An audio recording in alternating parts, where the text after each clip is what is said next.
you're doing a long That rant is how on something leadership that I works. didn't suggest, but do you have any examples on, any changes? I will say, I'm genuinely curious. Yeah, I will say. One of the things she talks about is the ongoing military aid to Israel, and I know you've heard concerns on the Hill about that and about some pushback on that. But I wonder if you're hearing more pushback within the building on the issue of continued military sales to Israel. Switching to Gaza, dissent in the State Department. Of course, you've seen the statement by a State Department employee, if that's the terminology, who quit over the policy in Gaza. Do you have any reaction to the resignation broadly and more generally about how State Department employees can express dissent? Yeah, a few things. So one, just a factual note on the point about employees. So she was a fellow at the State Department. My understanding had just finished the first year of a fellowship that could have gone for 2 years and did not exercise her option to return for a second year as a fellow. With respect to dissent at the State Department, so there is a broad diversity of views inside the State Department about our policy with respect to Gaza, just as there is a broad diversity within the State Department about our policy in a number of important foreign policy issues, as there is a broad diversity of views and opinions throughout American society about this issue and others. What we try to do in the State Department, what the Secretary has instructed his team to do, is to make sure that people have an opportunity to make their views known. He wants to hear them. He reads dissent cables when dissent cables are authored on any issue. He meets with employees who have a broad range of views. He listens to their feedback and he takes it into account in his decision making, and he encourages other senior leaders in the department to do so as well. And that's what he will continue to do, and what we will all try to continue to do, because we believe that actually listening to dissent informs better decisions. Having decisions challenged helps us make better ones in the future. So it's something that we will continue to encourage and support. I mean, to expand on that, I mean, is it helpful? What does it say about U.S. policy to have an employee or a contractor resign? Is that something that you think is fine if somebody disagrees with the policy? I think everyone can make decisions for themselves about what they're going to do. One of the things I would note, even in the first story that I read about this, the individual in question herself noted that she attends meetings where there are people who have the exact opposite view of hers and express them openly. And that's what we encourage people to do, and ultimately they have to make decisions about their future employment status. Michelle.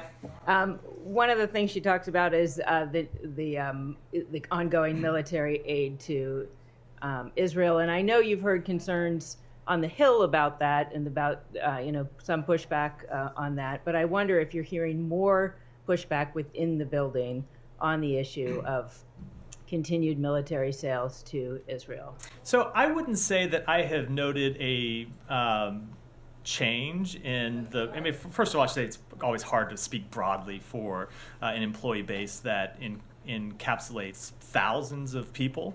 I don't think there's any one individual, short of doing some kind of quantitative survey that could measure that.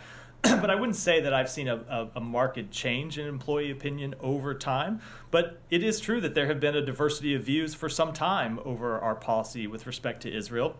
I don't think that's been any secret. You've seen people talk about it publicly. Some of the meetings that we've held have been extensively reported on by the individuals in those meetings.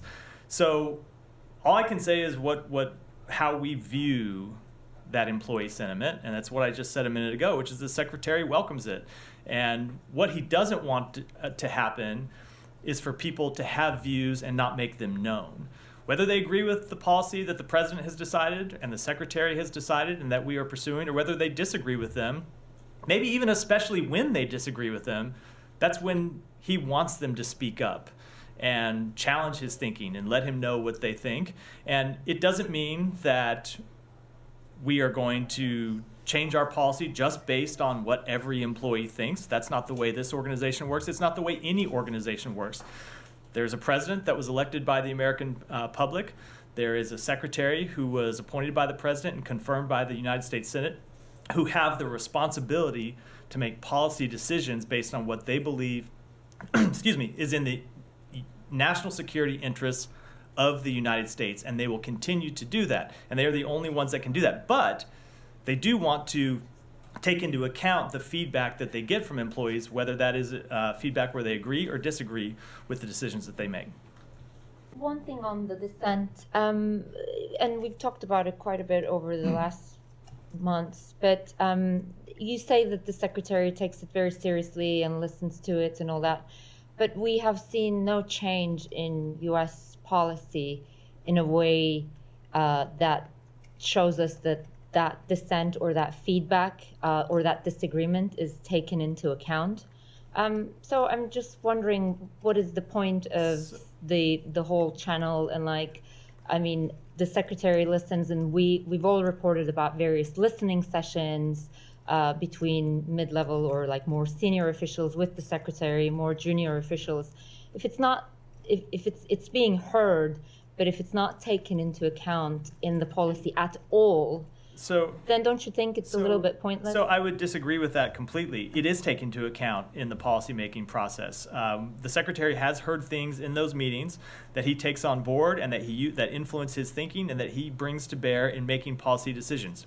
Now, if what you mean is, are we going to execute a complete reversal of the policy we implemented, or are we going to implement exactly some of the policies that the people in these meetings have called for?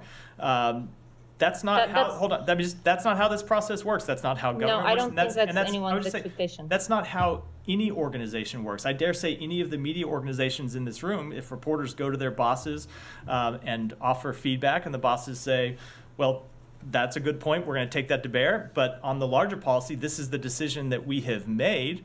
You're doing a long rant on something that I didn't suggest, but do you have any examples on any changes? I'm genuinely curious. Yeah, I will say, with respect to any number of issues, with respect to the delivery of humanitarian assistance, we have heard good ideas from people inside the building who have come and offered constructive feedback, and we have implemented those. So, now there are people that, when you say if the idea is that to the United States to cut off support for Israel, that's just a fundamental policy disagreement. So when you see people who offer interviews that say we want the United States to stop supporting Israel's right to defend itself, that's not something the secretary agrees with. It's not something the president agrees with. And ultimately, they are the ones who have the responsibility of making those decisions. And so we want to listen to the feedback, but ultimately it's only the president and the secretary who can make those decisions that they were elected and appointed and confirmed by the Senate to do on behalf of the American people. So we want to hear the feedback. We'll take in. And on humanitarian aid, you're saying you've actually heard out some of your more junior staffers and the dissent from the administration, and that actually helped you pressure Israel more that perhaps you wouldn't have otherwise? It's not a question of pressuring Israel more. It's the question of taking good ideas from people and incorporating them into the policies that we're implementing.